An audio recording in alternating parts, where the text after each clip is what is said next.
boleh bahasa apa saja. Bahasa Palembang boleh, bahasa Sunda boleh, bahasa Jawa boleh, bahasa Bugis boleh, bahkan bahasa isyarat pun boleh.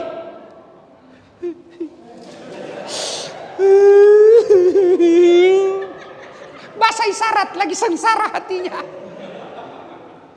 Sudah, ya Allah.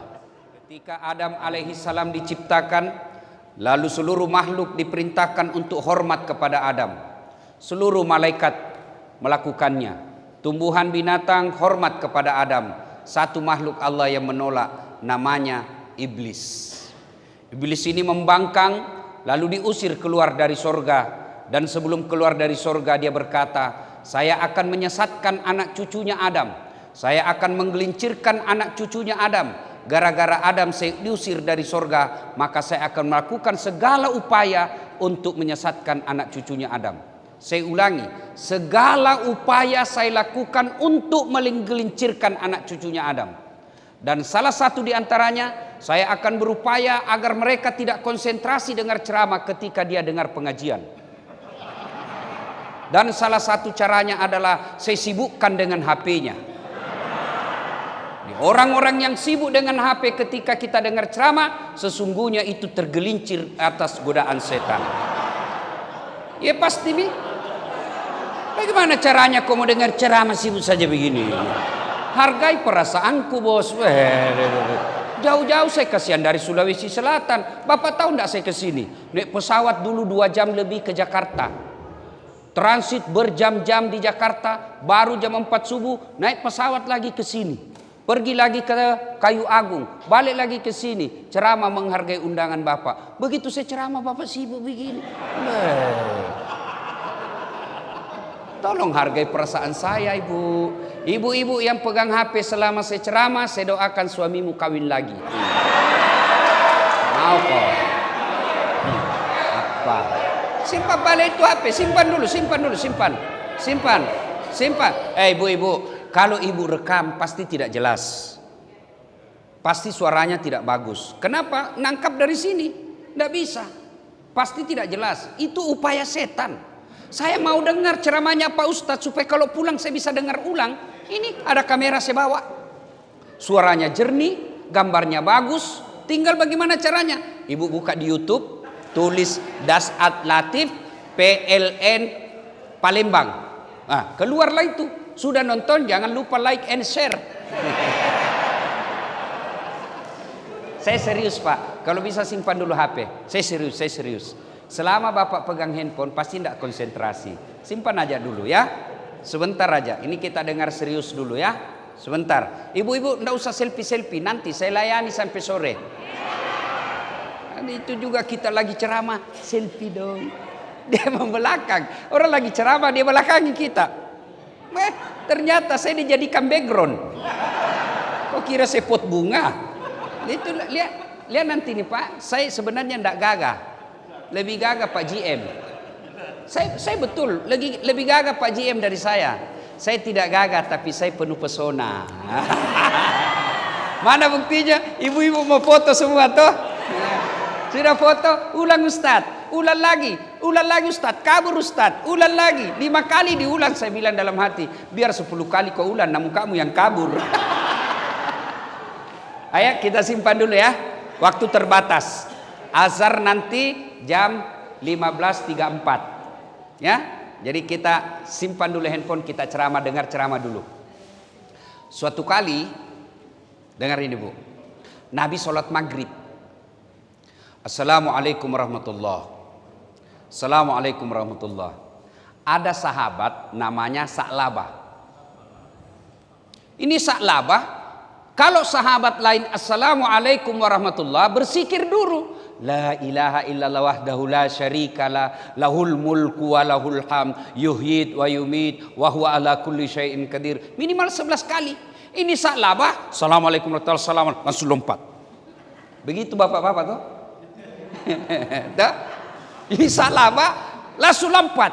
Dilihat oleh Nabi. Dalam hati Nabi, ini Sa'labah kayak sombong betul, tidak butuh Allah. Apa sih susahnya? Selesai kau sholat, kau berdoa dulu, minta urusanmu dimudahkan Allah. Seperti bapak-bapak juga, kalau hari Jumat paling cepat, paling terlambat datang, paling cepat pulang. Orang khotbah dia tidur. Begitu selesai dia bilang, aliran apa ini? Tidak ada khotbahnya. Bukan aliran apa, bapak yang tidur. Ya kan? Nah, hari kedua juga begitu. Assalamualaikum warahmatullahi wabarakatuh. Langsung pergi. Hari ketiga dipanggil sama Nabi. Salaba, ta'al, sini dulu. Ya Rasul. Hei, kau kayaknya kau tidak butuh Allah. Sahabat yang lain selesai sholat berzikir, kamu lantas jalan, pergi lagi. Ada juga itu teman-teman kita biasa yang berpedoman dan berpegang tidak boleh zikir bersama, tidak boleh doa bersama. Ada toh? Saya setuju pendapat Bapak. Tapi kalau begitu pendapat Bapak, sebaiknya jangan duduk saf paling depan. Kenapa? Karena Bapak melanggar adab-adab sholat jamaah. Dia kan umumnya begitu. Assalamualaikum warahmatullahi wabarakatuh. Kau langkah-langkai orang lagi berzikir, bos. Puncak dari semua ilmu itu adab. Bayangkan kalau ada Pak GM, ada ketua majelis ulama, ada tamu dari kantor sebelah, Bapak salam langsung langkah-langkai. Di mana adabmu? Padahal Nabi diutus ke muka bumi ini bukan sekedar mencerdaskan kehidupan bangsa, tapi apa? Liutammimal makarimal akhlak, memperbaiki akhlak manusia. Dan akhlak itu, kalau Bapak memuliakan orang yang berzikir, Bapak tidak mau mengganggu orang yang berzikir, lalu mengambil saf paling belakang, itu akhlak yang mulia. Kalau tidak mau berdoa bersama silakan, tapi jangan mengganggu orang yang lagi zikir bareng-bareng. Ini kan banyak orang sekarang baru belajar agama, dia selama ini preman. Tobat. Baru 3 bulan taubat, langsung semua kafir. Kayak dia saja panitia hari kiamat. Nah, sudah. Sini. Apa sih susahnya selesai kau sholat? Kau berdoa dulu. Akhirnya Sa'labah berterus terang. Ya Rasulullah, sebenarnya sudah lama saya mau curhat ini, cuma saya malu-malu. Kenapa kau Sa'labah? Begini ya Rasul, saya ini kan orang miskin kasihan. 1 sarungku. Kalau saya lama berdoa, habis waktu maghrib, ini istri saya ngantri. Dia lagi nunggu ini pakai ini sarung. Kalau saya lama berdoa, habis waktu maghrib, istri saya menunggu. Maka saya langsung lompat pulang, giliran pakai sarung. Ya Rasulullah, karena terlanjur ditanya, doakanlah saya kaya ya Rasul. Kalau saya kaya kan enak ya Rasul. Sudah bagus sarungku, sudah banyak sarung, saya bisa lama-lama berzikir. Kata Nabi, Sa'labah, siapa teladanmu? Anda ya Rasulullah. Kau lihat banyak barang-barangku? Tidak ya Rasul. Sudahlah, kau pulang dulu, pikir-pikir. Pulang, pikir-pikir. Besok datang. Ya Rasulullah, saya sudah pikir baik-baik. Memang enak miskin, tapi lebih enak kalau kita kaya ya Rasul. Jadi kau mau kaya? Iya ya Rasul. Sudah pikir baik-baik? Iya ya Rasul. Kalau saya sudah kaya, saya bisa sedekah. Kalau saya sudah kaya, saya bisa bantu orang. Kalau saya sudah kaya, saya bisa lama berzikir. Baiklah kalau begitu Sa'labah. Oke? Saya kasih kau kambing. Perempuan, betina, hamil, tidak ada suaminya. Kambing ibu, namanya kambing. Kalau hamil tidak ada suaminya, binatang. Tapi sekarang banyak juga perempuan mau dengan kambing. Hamil tidak ada suaminya, beleng-beleng. Saya bela bapak-bapak hari ini. Sekarang ini banyak istri yang curiga sama suaminya yang baik-baik. Katanya kalau ada suamimu sopan, baik di rumah, baik, kelihatan alim, hati-hati, layangan putus. Provokator itu, pelem itu. Jadi kalau suamimu baik, kau curigai. Itu pengalamannya, dia mau jadikan semua orang suami baik-baik. Kami ini bukan layangan putus, kami layangan tebal talinya, kuat talinya karena imannya kuat. Enggak tergoda, ini muka-muka soleh semua. Kau periksa HP-nya, apa enggak stres? Mati kita dapat. Nah ya, akhirnya Nabi memberinya 1 kambing betina, lalu beranak pinak. Dari 1 ekor menjadi beberapa ekor, menjadi belasan ekor, menjadi puluhan ekor. Yang tadinya belum azan sudah ada Sa'labah di masjid, sekarang sudah qamat baru datang. sibuk ngurus kambingnya. Nabi lalu berkata, kena sudah ini musibah, ini Sa'labah. Ku bilang memang lama, masbuk Sa'labah. Sudah masbuk dia. Lama tidak muncul di masjid. Kata Nabi, inna lillahi wa inna ilaihi rajiun. Kena sudah musibah. Apa yang saya cemaskan terjadi. Lama turun perintah ayat untuk bayar zakat. Nabi sampaikan kepada sahabat, kamu pergi minta zakatnya Sa'labah. Datang, assalamualaikum warahmatullahi wabarakatuh. Ya Sa'labah. Waalaikumsalam warahmatullahi wabarakatuh. Apa kabar bro? Lama kau tak nampak di masjid.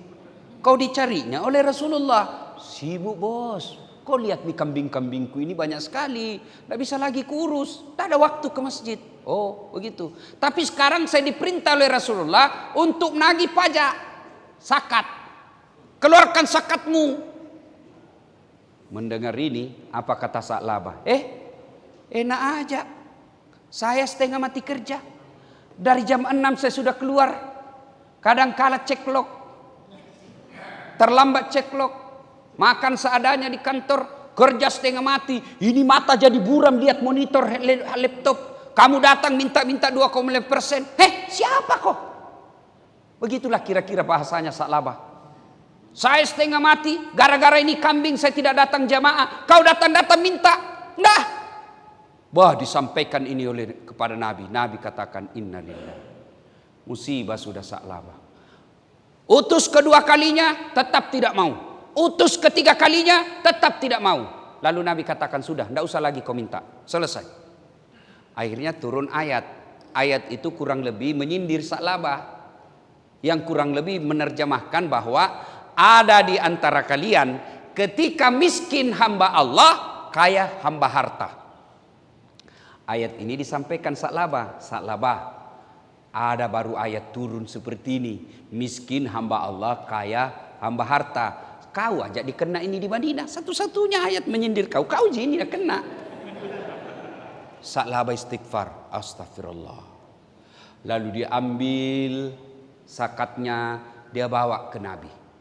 Ya Rasulullah, mohon maaf, terima zakatku. Apa kata Nabi? Terlambat mi bos. 3 kali kusuruh toh, kau kasih malu saya. Sudah, bawa pulang itu. Kalau orang Bugis bilang, Andre lecilaka. Makan mako itu semua, makan mako sama-sama kulit-kulitnya. Wafat Rasulullah. Sa'labah mulai goyang ekonominya. Dia datang lagi bawa zakat kepada Abu Bakar Siddiq. Kata Abu Bakar, mohon maaf. Nabi tidak berani, Nabi tidak menerima zakatmu, manalah saya berani. Makin goyang ekonominya, wafat lagi. Abu Bakar diganti oleh Umar bin Khattab. Ya Amirul Mukminin, terima zakatku. Apa kata Umar? Nabi tidak terima. Abu Bakar menolak. Manalah saya berani. Akhirnya sejarah membuktikan Sa'labah bangkrut dan mati dalam kekufurannya. Na'udzubillah min zalik. Itu bahayanya zakat, Pak. Bapak tahu namanya zakat? Zakat itu ayatnya bukan minta. Ambil. Kalau minta ada 2 pilihan. Dikasih, alhamdulillah. Tidak dikasih, ya namanya kau minta. Tapi namanya ambil. Mau tidak mau, ambil. Pada zaman Nabi, pada zaman Khulafaur Rasyidin, itu ada pasukan khusus penagih zakat. Kenapa? Bukan kau yang punya. Kamu memang kerja di PLN dari pagi sampai sore, kadang-kala lembur, tapi ingat ada haknya orang miskin di dalam hartamu itu. Berapa? Cuman 2,5%, tidak cukup 3. Kata Allah, ambil deh 97,5, ambil semuanya. 2,5% kasih fakir miskin yang tadi beasiswa. Dan itulah yang kau miliki. Yang deposito, mobil, rumah, belum tentu bapak punya. Nih ibu-ibu nih, yang banyak emasnya, tidak dikeluarkan zakatnya. Hati-hati kau ibu, pakai behel. Bingkai kacamatanya emas, semua cincin berlian. Ibu meninggal, siapa yang pakai? Siapa yang pakai? Anak. Pret. Istri kedua. Daripada diambil istri kedua, ibu sudah menderita di blender dikubur. Suami diranjang menikmati dengan istri barunya memakai gelangmu. Lebih baik sedekahkan. Demi Allah, kata Nabi, 3 aja itu hartamu. Lain dari itu bukan kau punya. 3 aja harta yang kita miliki. 1 yang habis ibu makan, itulah kita punya. 2 yang hancur kita pakai. 3 yang telah kita sedekahkan jalan agama Allah. Lain dari itu bukan ibu punya. GM punya mobil dinas. Pensiun, bukan kau punya, bos, kasih kembali. Kan ada namanya di dom, Ustadz. Hati-hati, di neraka bisa bertanggung jawab. Apalagi kalau diakal-akali. Oh, disuruh pikul nanti itu, Pak. Lewat security, ternyata bapak yang ngambil. Alhamdulillah, terima kasih kepada Kapolri. Sekarang satpam dan security bajunya mirip polisi. Tapi polisi keberatan. Diuntungkan hanya satpam dan security. Mereka dikira polisi, kami dikira satpam.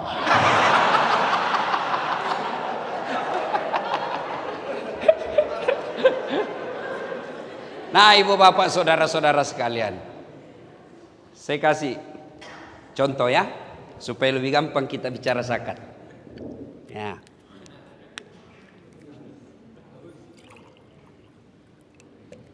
Yang namanya 2,5%. Ini halal atau haram? Bersih, suci, halal. Inilah gajinya bapak sebulan. Yang bekerja dan wajib negara memberi gaji. Halal. Ini. Tapi di sini ada haknya orang 2,5%. Yang kalau tidak dikeluarkan, maka dia mengotori seluruh harta yang halal tadi. 2,5% mengotori yang 97,5% jadi kotor ketika tidak dikeluarin. Nah, ini halal. Tapi karena tidak bayar zakat yang 2,5%, bapak celupkan jari-jari di kloset. Tahu toilet, ibu? Kan ada air-airnya di situ kan? Nggak usah yang ada kuning-kuningnya. Bersihkan dulu yang kuning itu. Kira-kira ibu mau ndak ambil 1 tetes yang sudah sudah ndak ada kuning, celupin. Ibu ambil 1 tetes saja dari situ, masukin di sini. Ibu mau minum? Bapak mau minum? Mau? Begitulah logika berpikirnya orang yang enggan membayar zakat, yang hartanya tadi caranya dia peroleh secara halal. Karena dia tidak membayar zakat, seluruh hartanya jadi kotor. Karena hartanya menjadi kotor, dimakan menjadi anaknya kepala batu. Dimakan istrinya jadi pembangkang, tidak tahu aturan. Dimakan suaminya, mentalnya mental perselingkuh. Kenapa? Yang membentuk darah dagingnya adalah barang haram, meskipun dia peroleh secara halal, tapi karena dia tidak keluarkan zakatnya menjadi haram. Contoh lagi. Pisang. Itu? Ya macam-macam, bayangkan Pak. Pisang. Ini dibeli. Halal. Kalau saya beli ini 100% saya punya. Apakah setelah 100% saya punya semua saya makan? Apakah semua saya makan? Tidak. Apanya yang saya buang? Kulitnya. Buang. Inilah zakat. Kalau ada orang bekerja tidak mengeluarkan zakatnya, maka sama dia makan ini buah dia beli dengan kulit-kulitnya. Kalau kulit pisang masih lembut, kulit duren Maka yang saya dengar informasi dari Pak GM, pegawai di sini baru 72% yang bayar zakat dan sedekahnya di Baitul Mal PLN. Yang lebihnya itu dia makan durian dengan kulit-kulitnya.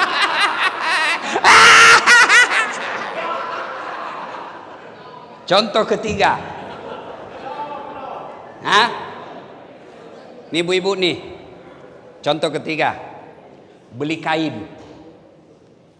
Berapa meter satu baju? Kalau baju saya 1,5 meter baju. Apakah 1,5 meter itu semua saya pakai? Tidak. Saya punya dong. Saya jahit saja, tidak ada saya buang. Cantik? Enggak. Maka ada bagian-bagian saya gunting untuk bikin cantik saya punya baju. Yang dibuang bagian itulah adalah zakatnya, membersihkan dan mempercantik baju saya. Bayangkan jeleknya baju saya ketika saya beli 2 meter langsung jahit, tidak ada gunting-guntingnya.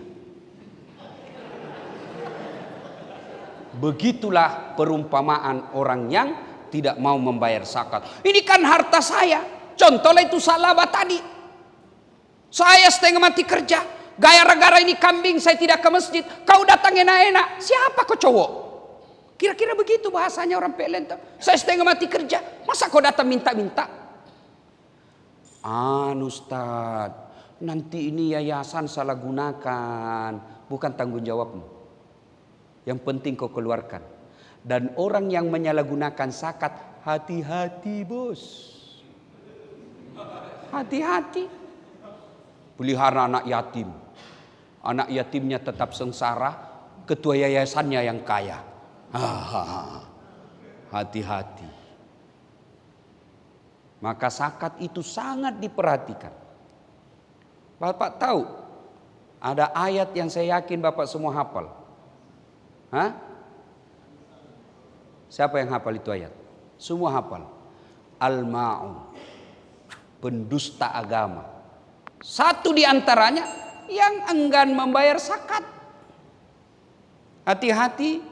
Maka ibu-ibu, istri yang baik, begitu terima honor suami, langsung keluarkan 2,5%. Bagaimana kalau harta kita rumah, Ustaz? Kalau harta rumah itu hanya ditinggali, rumah itu menjadi rumah tinggal dan tidak menghasilkan, tidak berproduksi, tidak menghasilkan, maka dia hanya sekali dibayarkan seumur rumah itu. Berapa dikeluarkan Ustadz? 2,5%. Berapa harga rumahnya? Senilai dengan 85 gram emas. Jadi kalau ada emas 85 gram, harta yang kita miliki senilai 85 gram. Ibu 1 gram berkarang berapa? Anggaplah 1 juta. Berarti kalau Bapak punya harta 85 juta dan sudah dia kuasai selama 1 tahun, maka wajib dikeluarkan 2,5%. Itu zakat harta. Tapi yang Bapak keluarkan setiap bulan namanya zakat profesi. Sudah? Jadi kalau ibu tidak ibu yang baik, Pak, ini ada honormu 10 juta. Sudah, keluarkan 2,5%. Kalau 1 juta 2,5% berapa, Pak? Berapa? 25.000. 1 juta. 10 juta berapa? Berapa? 250.000. Mulai goyang itu, Pak. Ya? 100 juta? Berapa? Berapa? 2.500.000. Bapak mulai tambah cemas. Kalau tadi 25.000, setan belum mempan goda Bapak karena 25.000 Pak pembeli pulsa. Sebentar. Tapi kalau sudah 2.500.000, Bapak mikir, ini bisa jadi HP baru ini. Masuk setan. Maka keluarkan zakat. Motivasi kedua, soal penting yang mengeluarkan zakat, sedekah. Itu tadi zakat, sedekah. Suatu kali Nabi didatangi fakir miskin. Assalamualaikum warahmatullahi wabarakatuh ya Rasulullah. Nabi katakan, Fatimah buka. Waalaikumsalam warahmatullahi wabarakatuh. Ini salamnya orang Islam. Jadi Bapak jangan ringkas-ringkas salam. Kecuali SMS. Kalau SMS Bapak ringkas ya namanya SMS. Tahu SMS? Pesan singkat. Namanya ya jadi disingkat lah. Ada juga itu baru belajar agama 2 bulan. Oh enggak boleh. Haram. Selama Bapak tulis dengan niat bahwa itu salam, assalamualaikum warahmatullahi wabarakatuh. Namanya SMS yang tidak boleh kalau kau ucapkan. Tidak boleh ringkas-ringkas. Samlek. Apa samlek? Assalamualaikum. Tidak boleh itu. Ustadz, aswabar. Apa swabar? Assalamualaikum warahmatullahi wabarakatuh. Tidak boleh. Kalau SMS namanya pesan singkat. Jadi salamnya kita jangan singkat. Bapak tahu enggak ketika ke Madinah Nabi? Ibu-ibu tahu ketika ke Madinah. Begitu sampai di Madinah diusir dari Mekah beliau hijrah. Perintah pertama kata Nabi apa? Upsus salam. Tebarkan salam. Baik salam secara lisan maupun salam dalam arti menjadi rahmatan lil alamin. Jadi kalau ibu salam sama suami, assalamualaikum warahmatullahi wabarakatuh. Gimana kabar bang? Ya. Tapi kalau sama suaminya, Assalamualaikum. Di mana kau? Di kantor. Bohong. Coba video call. Kayak kita saja tahanan. Ya ketawa, saya serius ini. Ada juga itu. Bapak juga kalau telepon di sini. Ayo, salam. Mana ibu? Rumah. Kayak menginterogasi. Sekalinya sama sekretarisnya Pak GM bagus betul salamnya. Assalamualaikum. Waalaikumsalam. Jadi salamnya orang Islam, assalamualaikum warahmatullahi wabarakatuh. 3 itu doa di dalam Pak. Assalamualaikum, semoga Anda selamat. Selamatnya bukan cuma siang, selamatnya bukan cuma malam, selamat selamanya. Kalau Bapak doakan orang selamat, jangan cuma malam. Apa artinya selamat malam? Berarti Bapak doakan saya sengsara pagi. Assalamualaikum, semoga Bapak selamat.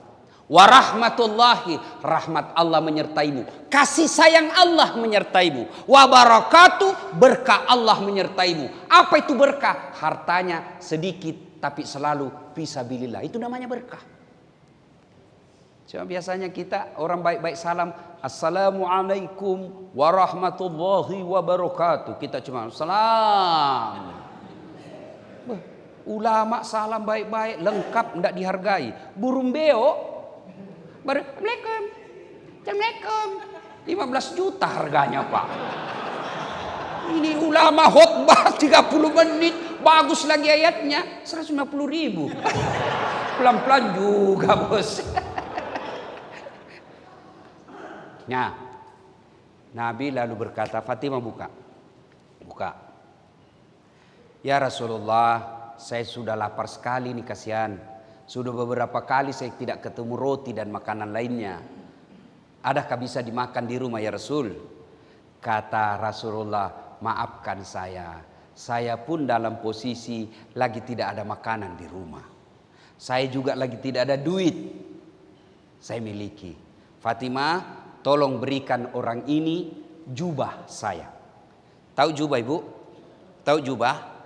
Itu orang Arab kalau pakai baju dulu kan di dalam, baru di luarnya ada, ya kan? Itu namanya jubah, kebalikannya baju, ya kan? Jubah, baju, nah ya, itu kebalikannya Superman. Kalau Superman, celana dalamnya di luar. Kalau Dasat Latif, celana dalamnya di dalam. Bayangkan kalau saya ceramah celana dalam saya di luar Pak. Apa ndak orang bilang sudah gila itu Ustaz, lama sudah kasihan sakit itu, ya kan? Nah, jubah. Lalu Nabi memberinya jubah. Hanya ini yang saya bisa berikan kepadamu. Pelajaran pertama, Pak, kalau ada orang datang minta tolong ke rumah, mengucapkan saja itu sudah berat. Jangan sampai kasihan dia pulang sudah malu tidak bawa lagi pertolongan. Kalau dia minta 1 juta dan bapak pikir tidak mungkin dia bisa utang ini. Karena ada juga itu Pak hobi utang. Dan hobi tidak mau bayar. Karena dia bilang banyak aja uangnya itu. Utangmu bos bayar. Masa miliarder begitu. Utang saya 2 juta saya harus bayar. Bayar karena kewajiban. Masa Pak GM utang 500 ditagih. Bayar utang. Ada orang hobi begitu. Maka ketika orang datang ke rumah dan kita yakin dia tidak bisa bantu, tidak bisa bayar itu kalau dikasih utang 10 juta, paling tidak jangan permalukan dia. Hargai, ya sudah, saya seperti itu. Datang saya lihat, tak mungkin dia bisa bayar ini, tidak masuk di akal. Maka, Dek, saya tidak bisa kebantu, tapi ini saya kasih. Kalau misalnya utang Ustadz 2 juta, saya lihat-lihat, waduh agak berat juga saya kasih. Sudah, supaya dia tidak malu pulang, saya kasih kau 250.000, tidak usah utang, ini hadiah dari saya. Supaya dia pulang tidak kecewa. Ibu-ibu juga begitu. Kalau ada orang datang mengutang, ibu tidak punya duit, kasihlah kue. Kasihkah baju, kasihkah kudung, yang penting ada kita kasih. Ibu-ibu kan rajin sedekah sama tetangganya. Nak, ada itu kue di kulkas, bawakan tante di sebelah daripada basi. Nanti mau basi baru diingat Pak Ustadz. Nah, Nabi begitu, tidak bisa memberi makanan dan duit, maka Nabi memberinya ini. Nah, yang menerima jubah itu lalu dia ke pasar. Dia ke pasar dan teriak-teriak, "Ayuhan nas, wahai manusia, nih saya punya jubahnya Nabi, saya jual. Siapa yang mau memilikinya, saya jual." Kira-kira kalau pada saat sekarang, Pak, ini ada rambutnya Nabi, ini ada bajunya Nabi, saya lelang.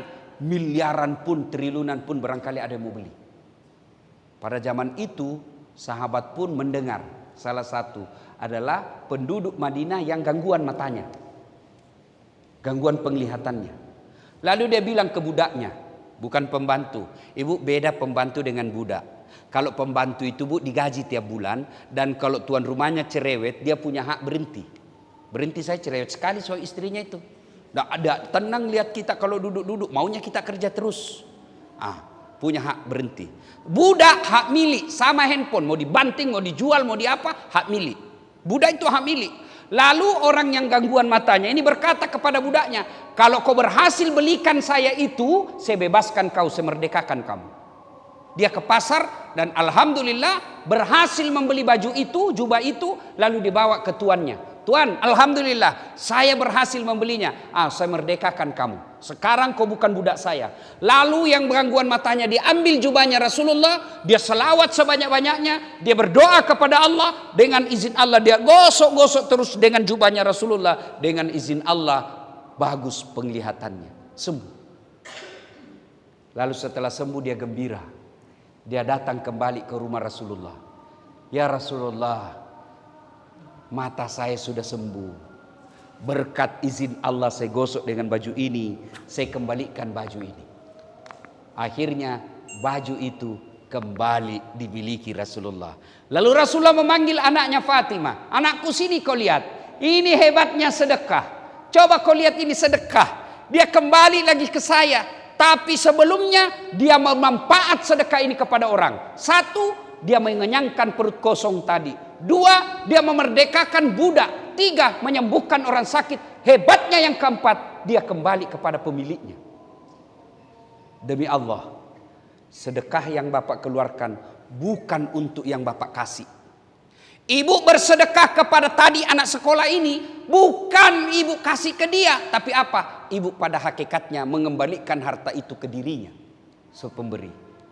Karena dalam Al-Quran Allah jelaskan, kau belanjakan hartamu di jalan agama Allah, 1 biji ibaratnya kau tanam, menumbuhkan 7 bulir. 7 bulir itu setiap bulirnya mengandung 100 biji. Artinya 1 sedekah Allah ganti 700 kebaikan. Saya banyak sekali pengalaman soal sedekah, Pak. Cuma tidak enak dicerita. Apalagi nanti kalau tayang, nanti kita dibilang ria. Percaya, Allah pasti ganti. Ibu, saya tanya ibu. Ibu, ada ibu pernah lihat orang bangkrut gara-gara rajin sedekah? Ada? Tidak ada. Ada orang tidak senang sama dermawan? Saya tanya bapak-bapak, senang GM yang dermawan atau pelit? Senang istri GM yang pelit atau dermawan? Dermawan. Ibu-ibu senang menantu yang pelit atau dermawan? Senang tetangga yang pelit atau dermawan? Tidak ada orang suka orang pelit, ya? Bahkan orang pelit sekalipun tidak suka sama orang pelit. Begitu jeleknya itu sifat pelit. Jako ke rumahnya, pelit. Dia juga pelit, beleng-beleng. Ya, ayo sedekah. Saudaraku, bersedekahlah. Bu-ibu, banyak faedah sedekah. Selain kembali ke kita, juga sesungguhnya tolak bala. Kalau ibu khawatir suaminya diganggu perempuan lain, ndak usah periksa HP-nya. Semakin ibu periksa HP, semakin cerdas dia. Benar. Ibu periksa, ambil aja. Ternyata ada HP-nya yang lain disembunyi. Sudahlah. Ibu mau awasi suaminya. Mana bisa ibu menjaga suami 24 jam? Tapi kalau Allah yang jaga suaminya ibu, biar perempuan mana yang goda tidak akan tergoda. Bagaimana caranya Ustaz? Salah satu di antara tolak bala itu kata Nabi, as-sadaqatu, bersedekahlah. Gimana maksudnya Ustaz? Kalau ibu mulai curiga, suamiku selama jadi pegawai PLN 3 tahun belakangan ini tidak pernah dia pakai parfum. Kok sekarang biar pengharum ruangan dia pakai juga semprot di badannya. Mencurigakan sudah itu bu. Selama ini tidak pernah setrika bajunya. Apapun dia tidak setrika. Sekarang baju dalamnya pun mau disetrika. Selama ini rambutnya acak-acakan. Sekarang pakai pomade. Ada sungainya di sini. Mencurigakan itu. Apalagi kalau terima WhatsApp dalam kamar mandi. Sudah. Ibu kalau sudah mencurigakan begitu, tidak usah curhat sama tetangga. Pasti bocor.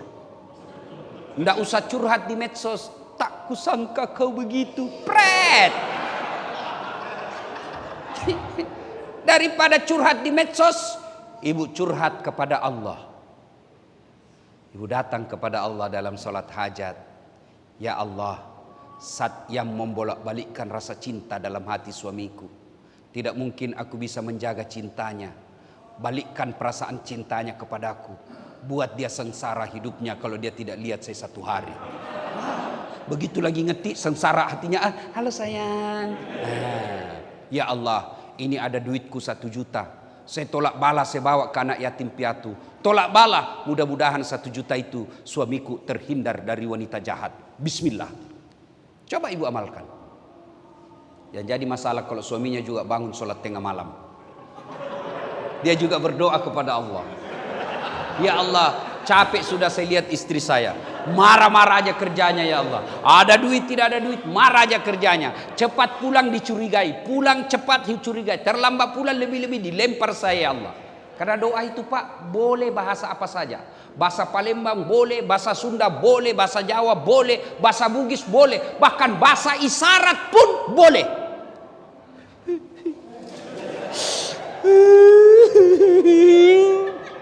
Bahasa isyarat lagi sengsara hatinya. Sudah. Ya Allah, ada duitku 1 juta, saya tolak bala. Mudah-mudahan 1 juta ini istriku ikhlas saya kawin lagi.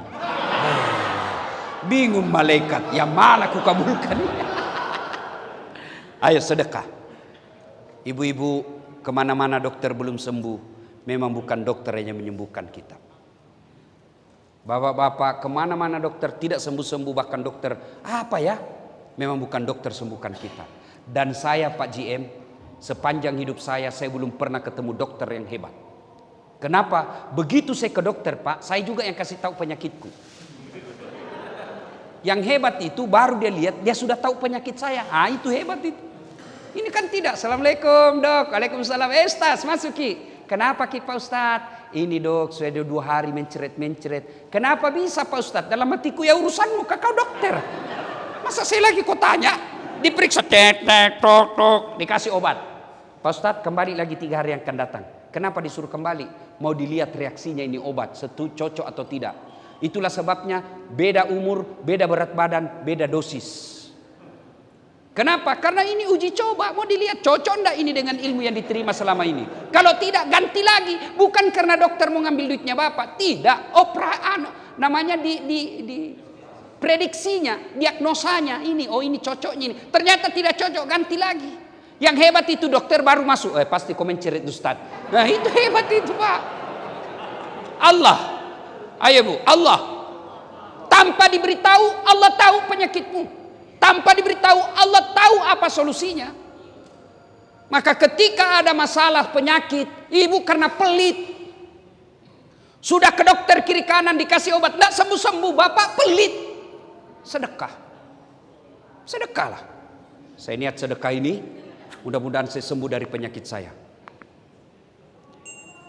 Dan itu banyak sekali keajaiban yang mereka diberikan terapi sedekah, sembuh dengan sedekah. Apa susahnya Allah menyembuhkan orang sakit? Sedekah. Karena waktu yang terbatas. Yang ketiga, bapak masuk surga atau neraka itu bukan karena orang masuk surga karena tidak punya dosa. Saya ulang, ibu, orang masuk surga itu bukan karena tidak punya dosa. Kalau orang tidak punya dosa masuk surga, syaratnya maka tidak ada isinya surga. Adakah manusia tidak ada dosanya? Ada. Semua orang punya dosa, Pak. Jangankan kita yang hidup zaman medsos, sedikit-sedikit lihat lagi postingan. Kita tidak mau lihat tapi orang pancing kita, dikirim ke grup, dilihat dosa, tidak dilihat barang bagus. Zaman Nabi tidak ada mall. Zaman Nabi tidak ada medsos. Zaman Nabi tidak ada internet. Semua itu peluang-peluang dosa ini semua hidup kita. Pada zaman Nabi tidak ada itu. Tapi apa Nabi tidak punya dosa? Nabi Adam berdosa, ibu. Apa dosanya Nabi Adam? Makan buah khuldi. Nabi Ibrahim pernah berdosa. Kenapa? Waktu diadili Raja Namrud dia berbohong. Bukan saya hancurkan patung. Dosa. Nabi Nuh dosa. Kenapa? Gagal didik anak dan istrinya. Nabi Yunus dosa. Kenapa? Dia pernah sangka buruk kepada Allah. Dia tinggalkan tugasnya sebagai da'i. Dia tinggalkan, dia pergi ke laut. Itu para nabi. Apalagi kita. Maka lalu apa yang membuat orang masuk surga? Ketika ditimbang kebaikannya dengan keburukannya, ternyata kebaikannya jauh lebih banyak daripada keburukannya. Apa kaitannya dengan kita? Bapak kalau amal bapak hanya sholat, berapa kali bapak sholat sehari? Kalau kebaikannya bapak hanya puasa, berapa kali bapak puasa selama setahun? Kalau kebaikan amal itu hanya haji, berapa kali bahkan ada orang belum haji? Lalu apa itu kebaikan? Segala sesuatu yang kita lakukan lillahi ta'ala, itulah amal kebaikan. Bapak sebagai pegawai PLN itu kalau beramal lillahi ta'ala, sepanjang bapak kerja ngurus kantor ini, bapak dapat pahala.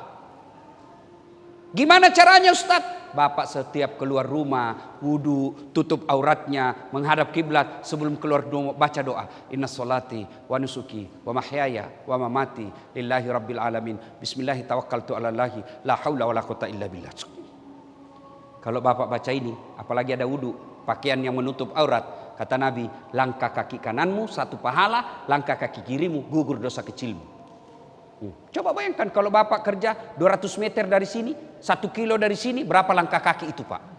Apalagi kalau sampai di kantor bapak naik lantai 1, turun lagi, naik lagi, mutar lagi di lapangan, berapa langkah kaki itu? Apalagi di dalam kantor jalannya begini Pak. Iya toh? Cuma ini tidak kita amalkan. Kita mau keluar bukan baca doa, kita mau keluar goodbye daddy. Daddy. Ibu ini mumpun saya ingat. Kalau suami mau keluar ibu, suruh dia sedekah. Apa sedekahnya suami? Sebelum kerja, cium jidat. Itu Rasulullah setiap mau keluar rumah, dia sedekah kepada istri beliau. Caranya apa? Cium jidat. Maka mulai besok setiap suami mau keluar bu, dia lupa, Pak sedekah dong. Bapak datang, sini saya sedekahi kau. Cuma ibu juga kalau mau disedekahi yang rapi, jangan bau sedekah. Aduh. Ya. Nah, kemudian Bapak motivasi. Mana ada hidup kita di sekarang zaman digitalisasi yang bebas dari listrik. Ayo. Saya mewakili dan mewakili penonton saya di YouTube yang sudah alhamdulillah lebih 200 juta. berterima kasih kepada PLN. Bersyukur kepada Allah dan berterima kasih kepada PLN. Kenapa? Karena PLN lah yang menyediakan energi listrik sehingga orang bisa dengar dakwah saya. Sudah siap jamaah, sudah siap panggung, padam listrik. Mana bisa penuh. Tidak nyala ini, tidak didengar. Maka kita para mubalik tidak berlebihan kalau saya katakan kami para pendakwah berutang budi kepada PLN. Karena dengan PLN lah orang bisa nonton YouTube, mana bisa buka YouTube kalau padam listrik. Maka selama Bapak niatnya memudahkan dakwanya Pak Ustadz sehingga harus menyediakan listrik, tidak boleh padam listrik, maka selama itu Bapak punya pahala bagian daripada perjalanan dakwanya para ustadz. Cuma Bapak kan bekerja bukan itu, Bapak bekerja cari muka sama GM. Kalau ada GM, cepat sekali kerja. Begitu tidak ada GM, sebentar. Maka begitu di akhirat nanti, ya Allah mana pahalaku pegawai PLN 30 tahun. Allah berfirman, kau dulu bekerja kan cari muka. Kau sudah dapat mukanya PLN-mu. Sudah. Maka kalau orang yang bekerja lillahi ta'ala, gaji tiap bulan dia dapat, pangkat jabatan dia terpenuhi, juga dia dapat pahala di akhirat kelak sebagai pelayan daripada untuk kebaikan umat. Maka ibu bapak saudara-saudara sekalian, luruskan niat dalam bekerja. Kalau orang bekerja lillahi ta'ala, ada pimpinannya atau tidak ada pimpinannya, dia bukan cari muka sama manusia, tapi dia lillahi ta'ala. Ibu bapak saudara-saudara sekalian, inilah tausiah kita pada taklim kita kali ini. Mudah-mudahan ada manfaat. Terima kasih dan mohon bapak-bapak pegawai PLN penuh kesabaran dalam bekerja, karena kadangkala PLN sering dihina dan dimaki-maki. Padam listrik, maki-maki PLN. Bahkan ada orang Pak di laut lepas, di atas kapal Pak, di atas pelni lagi mandi, tiba-tiba padam listrik, dia bilang kurang ngajar PLN. Padahal tidak ada hubungannya PLN itu di kapal Pak. Cuma karena listrik sudah identik dengan PLN, maka tolong Bapak bekerjalah dengan baik. Kalau ada pengaduan, tolong kasihan padam listrik, segeralah ke sana. Jangan diadukan pagi, siang belum datang, sore belum datang, besok baru datang, satu malam orang gelap. Padahal Bapak digaji oleh negara untuk melayani kami ini. Ini kalau bekerjanya lillahi ta'ala, begitu dia telepon langsung dia meluncur. Kenapa? Karena dia berpikir ladang amal. Terutama masjid. Bapak kalau perlu satroni itu masjid. Jangan sampai ada masjid akhirnya dakwanya kacau gara-gara tidak tersedia listrik dengan baik. Mudah-mudahan ada manfaat. Lebih dan kurangnya mohon dimaafkan. Mari sebelum kita akhiri, kita kirimkan suratul Fatihah kepada Rasulullah Muhammad SAW. Khasiat dan keutamannya kita ikhlaskan Fatihah ini untuk ruh dan arwah saudara-saudara kita purna bakti PLN, baik yang masih sehat walafiat maupun yang sudah menjadi arwah. Ila hadratin Nabi Mustafa Muhammad SAW. Al-Fatihah.